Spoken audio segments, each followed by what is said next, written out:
저는 오늘 읽은 고린도후서 8장 9절 말씀을 통해서 남을 부욕해 하는 가난이라는 제목으로 하나님의 말씀을 함께 나눠보려고 합니다. 여러분, 우리가 다른 사람들을 많이 도우며 살고 있습니다. 근데 다른 사람을 돕는 데에는 여러 가지 방법이 있는 것 같습니다. 우선 첫 번째 방법은 뭐냐면, 남을 돕기는 돕는데 자기가 필요 없는 것을 다른 사람에게 주는 그런 돕는 방법이 있습니다. 자기가 입었던 옷이나 아이들이 쓰던 물건 중에서 필요치는 않고 그런데 깨끗하고 누군가 쓸 수 있는 그 물건이기 때문에 불필요한 물건을 정리하면서 다른 사람에게 주는 것입니다. 우리 침례 교단에서 운영하는 헬핑 핸즈라고 하는 그런 마켓이 있어요. 그 마켓은 이 리즈빌에도 있는데 좋은 물건들이 많이 나와 있는데 아주 값싼 가격에 그것들을 판매합니다. 또는 굿윌이라고 하는 그런 곳도 있습니다. 내게는 불필요하지만 누군가는 필요로 할 수 있는 것, 즉 쓸모는 있지만 내게 필요 없는 것을 남에게 주는, 그렇게 도와주는 방법이 있습니다. 또 한 가지의 방법은 자신에게 필요하긴 한데 그게 두 개가 있기 때문에 다른 하나를 다른 사람에게 나눠주는 것입니다.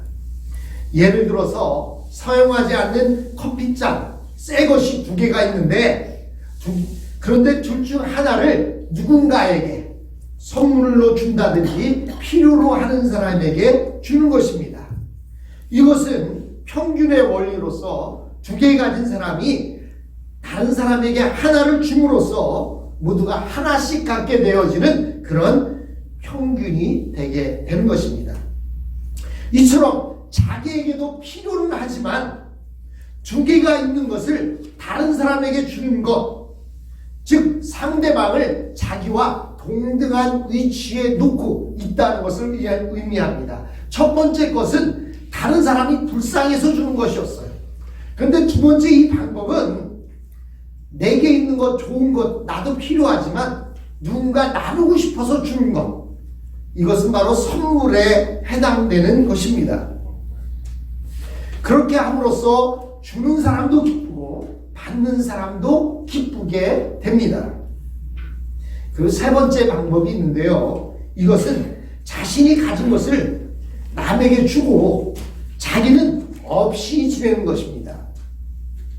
두 개 있어서 주는 것이 아니라 상대방이 기뻐하는 모습을 보고 그것을 보고 나도 기뻐하고 싶어서, 상대방이 기뻐하는 것을 보고 싶어서 하나밖에 없는 것을 주는 것입니다. 다른 사람이 행복하기를 바라고 기뻐하는 것이 소망일 때에는 자기 것을 이렇게 상대방에게 주고 또 자기는 힘들고 고통스러워도 그 고통을 감내하면서도 행복해하는 사람들이 있습니다. 어떻게 보면 그것을 알지 못하는 사람들은 아유, 저 사람 참 미쳤어. 저도 없으면서 뭘 남에게 줘. 그리고 저는 저렇게 고통받아? 라고 말할 수 있을는지 모르지만 주는 기쁨을 누리는 사람들은 내가 원하는 그 상대방이 기뻐하는 모습을 보면서 나는 좀 힘들어도 그에게 주고 싶어하는 모습이 있습니다. 이를 가르쳐서 남을 부욕하기 위한 가난이다라고 이렇게 말합니다. 바로 예수 그리스도의 가난은 이렇게 우리를 부욕해 하는 그러한 가난이었습니다. 다른 사람의 행복을 위해서 고통이나 가난을 감수하는 사람이 있다면 이는 가장 아름다운 사랑입니다. 사람들은 보통 불편한 것을 참으려고 하지 않습니다. 그러나 사랑이 너무 크면 상대방을 위해 자신의 가장 중요한 것을 줄 수도 있습니다. 기꺼이 자신의 불편을 감수하는 것입니다. 오늘 본문에 보면 사도 바울은 고린도 교인들을 향해서 예수님의 사랑을 다시 한번 설명하고 있습니다. 우리를 향한 하나님의 사랑은 쓰고 남는 것을 주는 사랑도 아니고, 두 개를 가지고 있기 때문에 하나를 나눠주는 사랑도 아니고, 자신의 모든 것을 주는 사랑입니다. 여러분, 종종 이렇게 사람들이 당뇨 때문에 또는 어떤 질병으로 인해서 간이 이렇게 한쪽 고장이 났다든지 또는 콩팥이 고장이 났다든지 해서 가족에게 하나를 떼어주는 경우가 있어요. 사실 이것도 떼어줌으로 인해서 못 사는 것이 아니기 때문에 주기는 합니다. 그런데 그것도 쉽지가 않다고 그래요.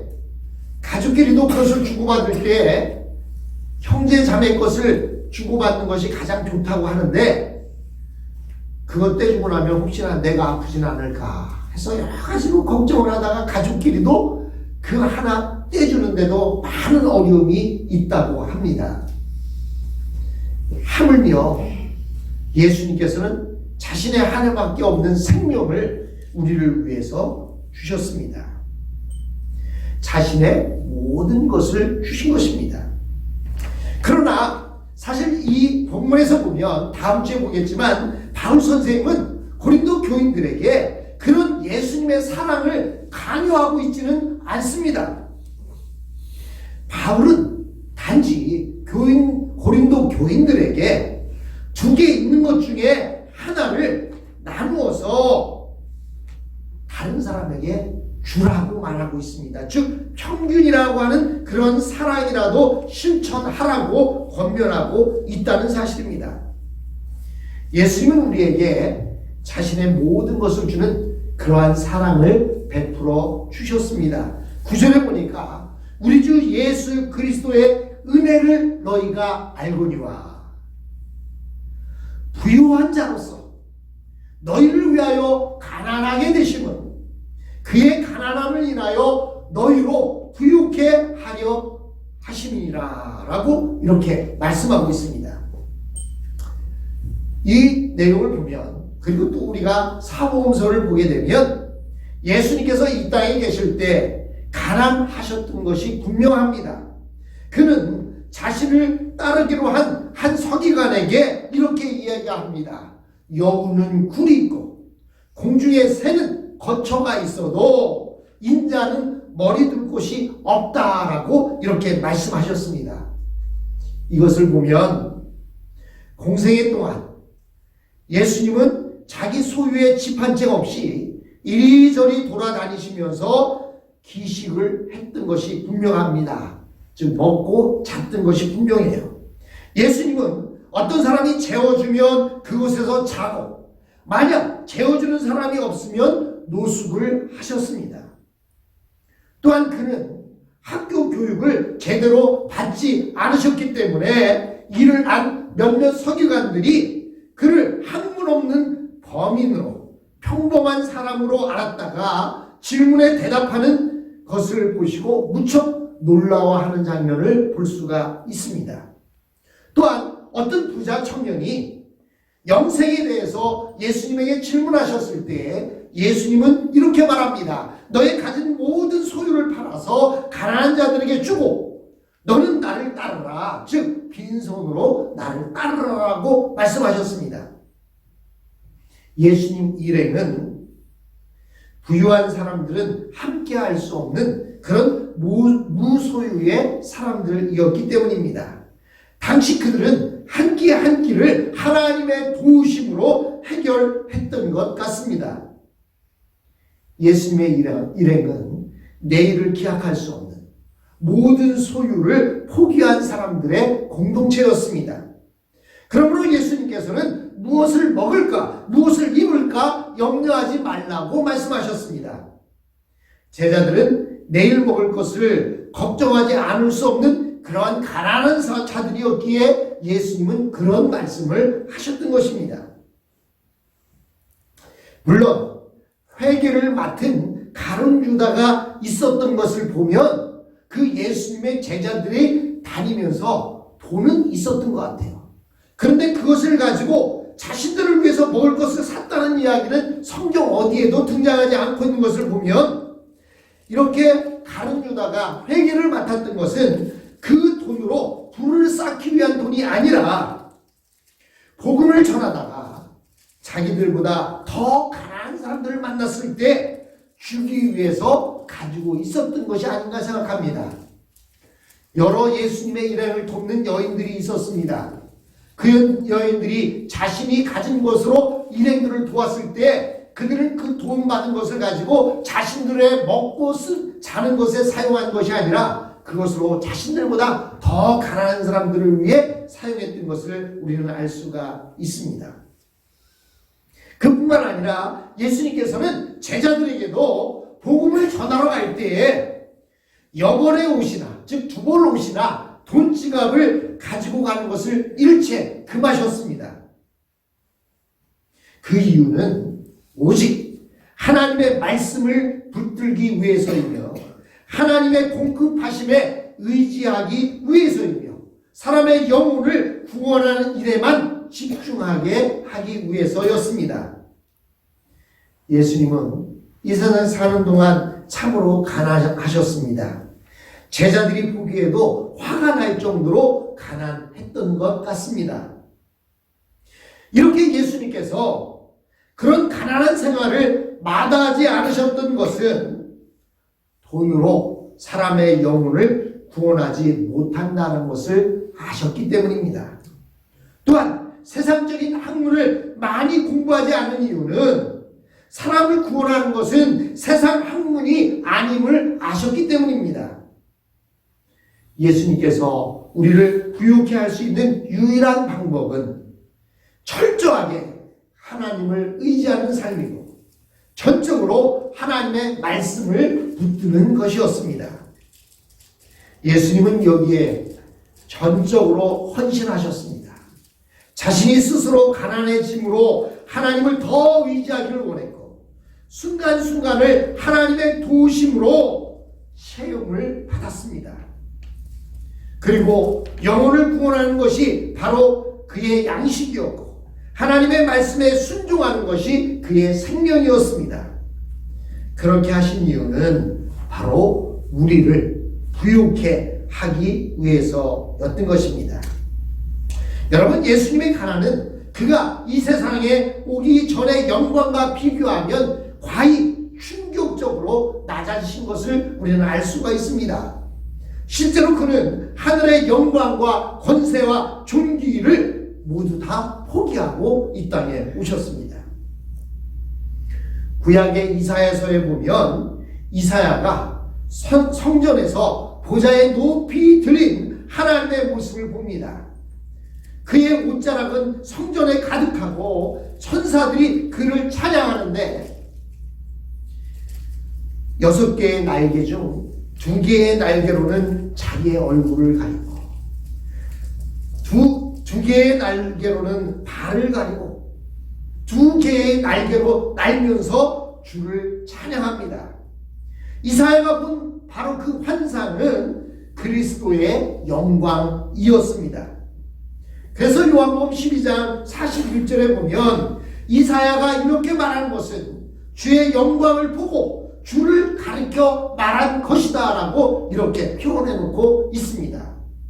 즉 이사야가 하나님의 영광을 보았는데 그 아름답고 호화찬란 존귀한 하나님의 영광이 바로 예수 그리스도의 영광이었다라는 것입니다. 그럼에도 불구하고 그렇게 힘없고 가난하고 무식하고 연약한 상태로 낮아지셨습니다. 그는 전혀 부족한 것이 없었고 그는 참으로 영광스러운 분이었음에도 불구하고 우리 인간을 위해 이렇게 낮아지시고 가난해지셨던 것입니다.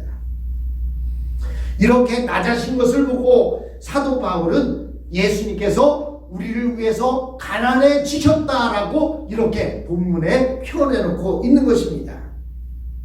예수님께서 이 땅에 오신 것은 비참한 상태에서도 끝까지 하나님을 신뢰하고 의지함으로써 하나님 앞에 산 제사를 드리기 위해서 이 땅에 오셨고 낮아지신 것입니다. 마귀가 처음부터 조롱한 것은 하나님께서 인간에게 너무 많은 것을 요구하셨다는 것입니다. 사람이 어떻게 하나님의 뜻에 완전히 복종할 수 있느냐라고 하면서 마귀는 조롱했습니다.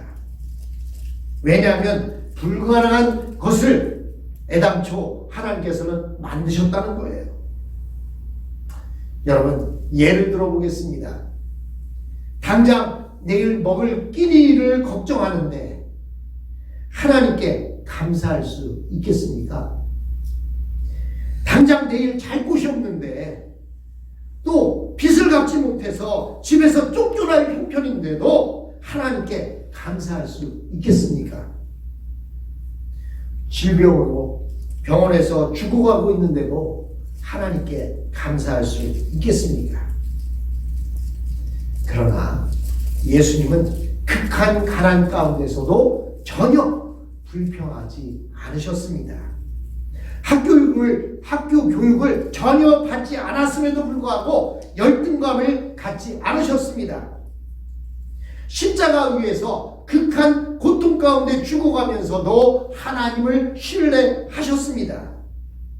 이것이 믿음이고 이것이 바로 산 제사로서 우리를 살게 만드신 것입니다. 만약 예수님께서 먹을 것이 없다고 하나님을 원망하셨다면 마귀가 승리했을 것입니다. 자신의 신체적인 조건이 열등하다고 하나님 앞에 불평하셨다면 우리의 풍성한 삶은 이루어지지 않았을 것입니다. 십자가 위에서 눈을 허옇게 뜨고 거품을 흘리면서 하나님을 저주하셨다면 우리의 구원은 이루어지지 않았을 것입니다. 그는 모든 것을 하나님께서 주신 것으로 생각하고 그 고난의 쓴 잔을 기쁨으로 마셨습니다. 우리를 죄에서 건져내어 진정으로 풍성한 삶을 살도록 하기 위해서 예수님께서 그렇게 하신 것입니다. 예수님은 우리를 위해 가난해지셨습니다. 우리를 위해 자신의 목숨까지도 버리셨습니다. 이런 예수님의 낮아짐은 누구의 강요가 있었던 것이 아닙니다. 그는 중간에도 얼마든지 중단하실 수 있었지만 끝까지 기쁨으로 낮아지시고 비천해지신 것은 바로 저와 여러분을 구원하기 위해서였습니다. 사도 바울이 여기에서 예수님의 가난을 말한 이유가 무엇입니까? 예수님께서 이런 희생으로 우리에게 큰 구원을 주셨다면 우리는 어떤 자세로 이 땅을 살아가야 하겠느냐를 말씀하기 위해서였습니다. 예수님의 삶에서 가장 중요한 것은 영혼과 하나님의 말씀이었습니다. 철저하게 하나님께 의존하는 삶이었습니다. 그렇다면 앞으로 우리들은 어떠한 자세로 살아야 합니까? 자기의 영혼이 소중하다면 다른 사람의 영혼도 소중한 법입니다. 그런데 여전히 돈을 중요하게 생각하고 외모를 중요하게 생각하고 학벌을 중요하게 생각한다면 우리는 주님을 십자가에서 2번씩 못 박는 것과 같은 것입니다. 주님은 우리를 위해 낮아지셨고 가난해지셨습니다. 십자가에 못 박혀 죽기까지 낮아지셨습니다. 그렇다면 우리는 주님처럼 내가 가진 모든 것을 다 드릴 수는 없다면 두 번째 방법, 균등케 하는 방법이 있어요. 내게 있는 것 중에 쓸모없는 것 주는 것이 아니라 나도 필요하지만 저 사람에게 나눠야 되겠다. 이거 2개 있으니까 하나는 저 사람에게 줘서 기쁨을 함께 나눠야지. 이러한 마음가짐이라도 가지고 살아가는 것입니다. 주님은 우리를 위해서 자신 전부를 주셨지만 우리가 우리 자신 전부를 줄 수 없다고 한다면 내게 있는 것 나누면서 살아가는 것입니다. 사랑하는 성도 여러분, 이것이 바로 주님께서 우리에게 말씀하신 남을 부유케 하기 위한 가난인 것입니다. 남이 기뻐하는 모습을 보기 위해서 내게 있는 것 두 개 중에 하나를 나눠줄 수 있는 저와 여러분이 되었으면 합니다. 이 자리에서